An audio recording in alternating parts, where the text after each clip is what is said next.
So, for the supercharging of my solar-powered hurricane lanterns, which are awesome, I mentioned I was going to turbocharge them. So, what I meant by turbocharging is I did a couple of things. I've already done it, so I'm just going to explain exactly what I did. So, based on the amount of current that goes through the charge controller, which is this little guy here.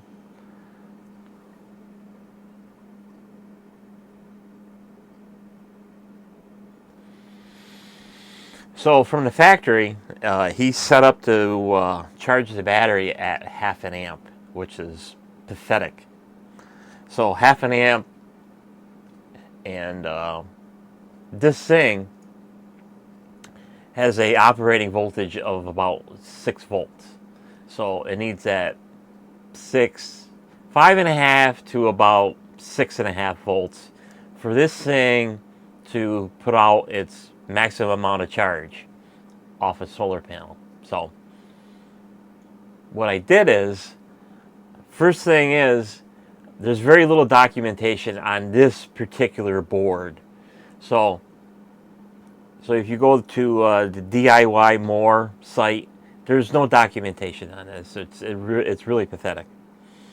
So there's a bunch of pin headers on here, and they're for USB. So there's a positive rail and negative rail, and then there's another positive rail that feeds through the charging chip of this, but it's stuck at half an amp no matter what I do. If I charge through the solar input or through the positive negative here, I'll get whatever voltage. So 5 volts, you're going to be charging at 5 volts all the way up to 6.5 volts, whatever the panels are going to be putting out. But it's going through the chip, it's going through a program resistor that's at 2 kilo ohms, and that dumbs the charge rate to half an amp. So I found a site, and it's actually Adafruit. They got a clone of this, or a copy of this thing, and it's the same thing. And on the back of their board, they got a picture of it, and it says 2,000 ohms will give you half an amp, 1,000 ohms will give you a full amp at 6 volts or more, or whatever the solar panels are putting out. So I went ahead and I changed the program resistor to 1 kilo ohm so I can get the maximum amount of amperage out of here.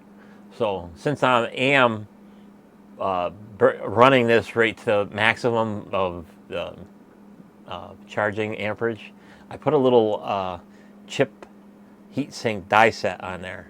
So it's just a little copper heatsink to pull some of the energy and heat out of the little chip there, so it lasts a little bit longer because you're dealing with solar, so it's beating out. It's out in the sun's beating down on it. It's going to get heat. It's going to get hot in that little box I put it in. So put a little chipset cooler on there.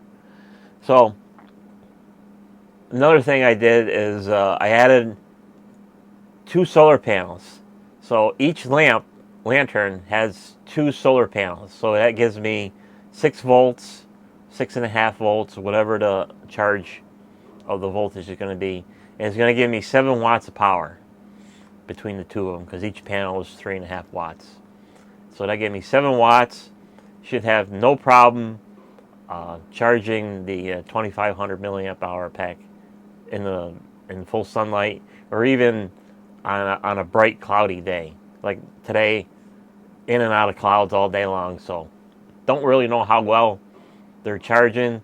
I'd have to see what the voltage is on particular cloudy days and this and that to get an idea if they're going to charge up for the night or not.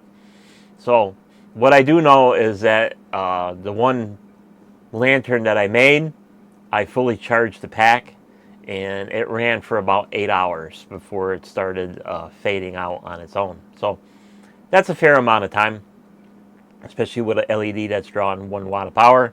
Of course, if I wanted it to burn all night, probably what I'll have to do like later on is maybe put a buck converter in there, or maybe one of them little twist dials on there to tone down the brightness a little bit to make them last a little longer.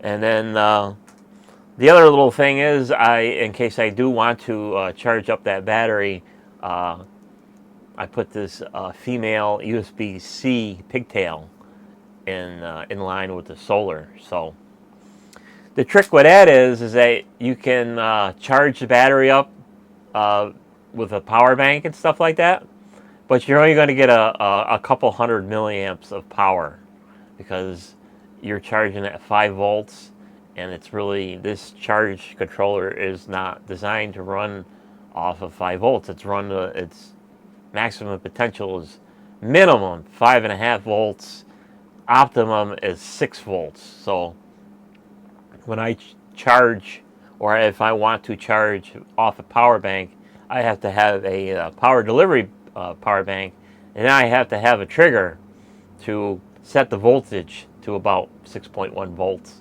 and that gives me the a maximum amount of power to charge the battery if I wish.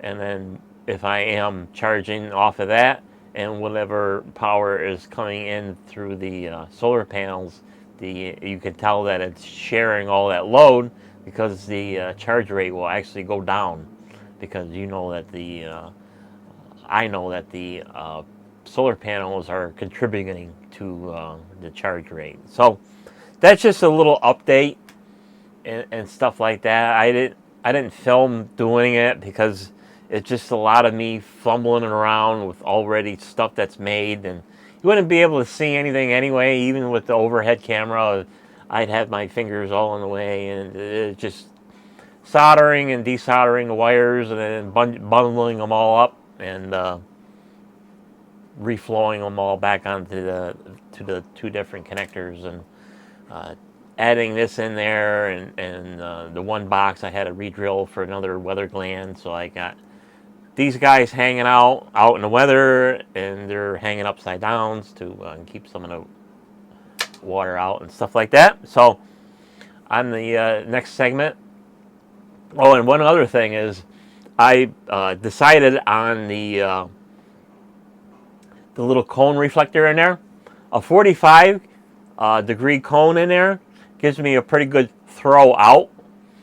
And funny enough is that the one lantern is actually one of the actual outward beam is actually hitting the one solar panel, and it's making the other solar light come on later, which is funnier than hell, because it'll be flickering on and off, especially if there's a little wind and that one lantern is swaying in the breeze, and it's affecting the light on the second solar panel. So it's making the other light go in and out, fading in and out and stuff like that. It's actually quite entertaining. And then the second cone, I made almost a 70-degree angle, and it's giving me some light output, but it's giving me more a spread out pattern on the bottom, which is kind of odd. So I made another. So I decided to compromise between the two. So I went between 70 and 45. So I think it was like 50 something. And actually, I got the pattern ready to cut out. So in the coming days, I'll play around with that. So my final degree angle is a 58.2 degree cone that I'm going to put in it. So that should give me the best of both worlds of lighting the general area underneath the lamp, and giving me enough throw to go outward a little bit. But just one of the things that you gotta experiment with and play around with to see what you want. So I guess in the next segment, I got a misbehaving tripod that doesn't want to stand up. So in this next segment, I'll bring you out in the see them lit up at night. So stay tuned for the next segment. So here we are out in the daytime, and we're taking a look at my freshly installed Hurricane solar power lamps. So I got them on the corners of the shed, and as you can see, I got the solar panels all connected, and I changed my mounting method because I was facing, if I'm looking at the fence dead on now, and that's the way the solar panels were. So I decided, you know what, let's do it right and point the solar panels to the south, so they get the maximum amount of sunlight to charge the batteries.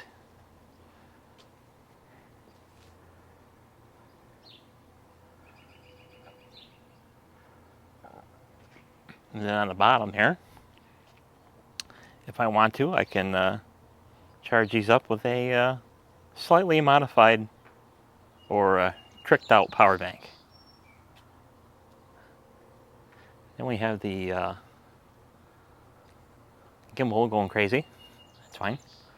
And then we got the lanterns with my final mirror reflector.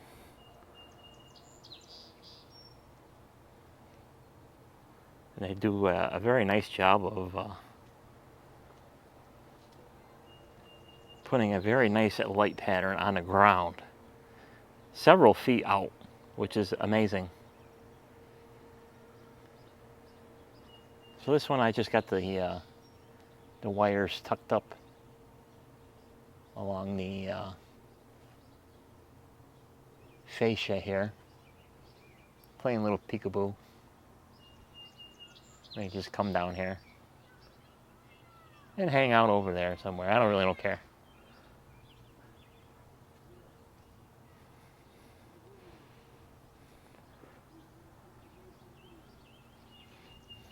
So now in the next segment, we'll take a look at the night shots. Hey guys, here we are at night.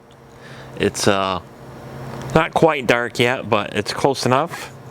And especially with the camera work, I got everything maxed right out. It's the best ISO, best exposure I got for the DSLR, so definitely the video is not going to do what I see in person any justice, but it is what it is, and it's the best that I got. So here are the solar lanterns in the dark. So we got the warm white one over here, we got the cold white over there, and they look absolutely fantastic. So I don't know how well it's not really going to show up on the ground very well, but if you can picture that particular solar light, the rings from them lanterns are at least 4 to 5 feet out away from the central location of that one. They're just incredible.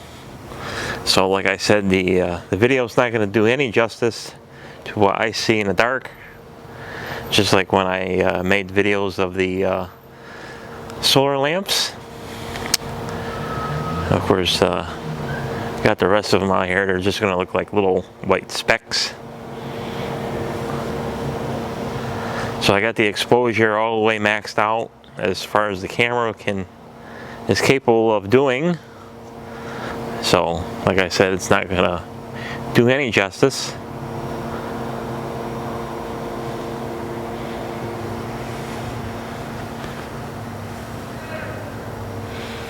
And then we got the cold white here with the my super reflective cone. You can see the light pattern from this thing.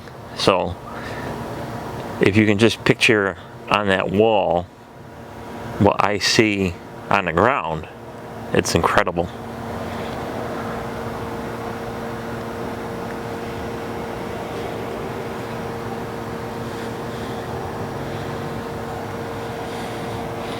These things are super awesome. They look so much better in person.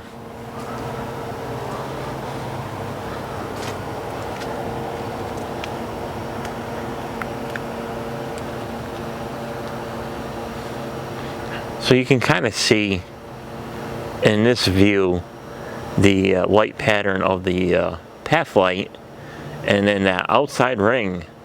This is from the hurricane lantern, so it goes out pretty far.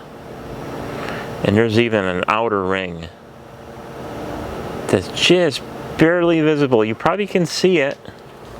It kind of matches that second path light. So that's how far out it's going. So if you can picture that second solar light on your next to the wall, so it'd be not this one, that one right there.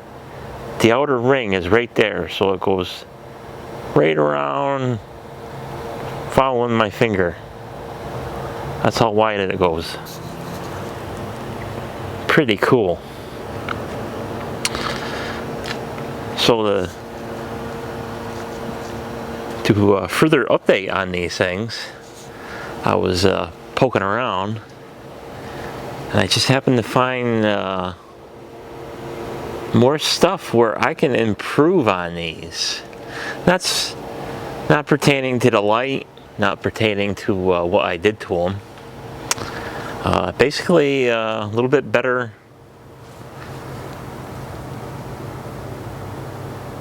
circuit boards for the charging. So I'll probably have a couple little videos on the so-called improvements to the turbocharged solar lanterns. Maybe even a little bit different. Of course, it's so dark out, you probably can't see the backside of these things. Might be some more improvements on the inside of them boxes.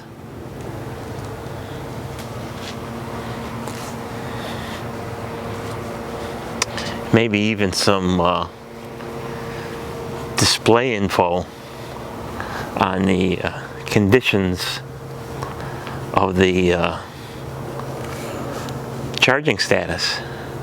So you can see on the wall here, of course that lamp is pretty close to the wall. You can see what a nice, awesome throw that it's got. So if you look at this particular ray of light right here, just keep going on how far out it goes. It goes right to this path light right here. So that's how far the ring comes out.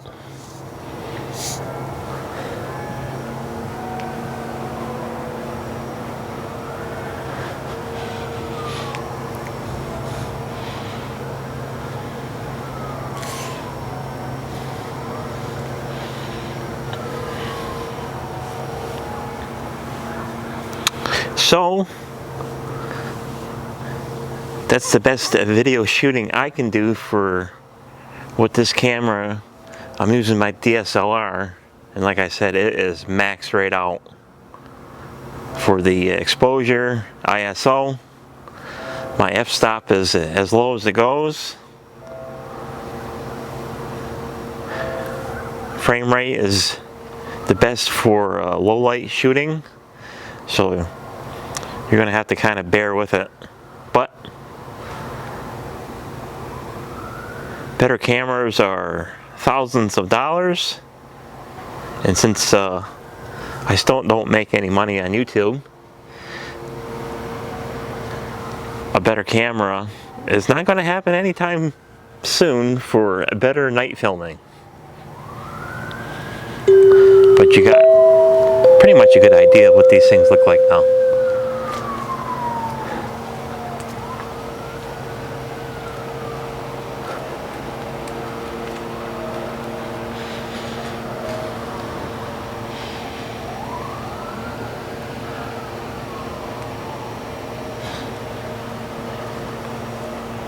And like I said, they on a full charge, like today was one of the first days in almost 10 days where the sun was out all day. So these things should run almost into sunrise tomorrow. Not so much this one right here, this cold white. This one's a little bit harder on the battery than the warm white one is.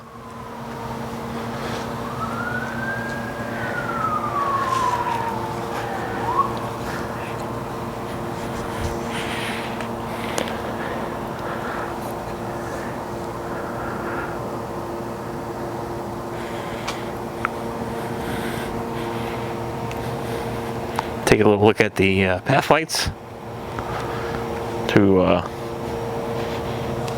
get this one just about wrapped up. And like I said, there's probably going to be even more improvements.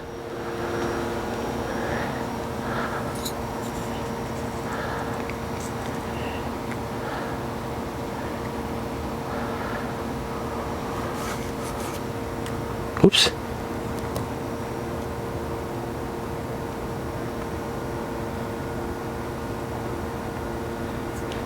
Of course, the autofocus completely sucks in the dark.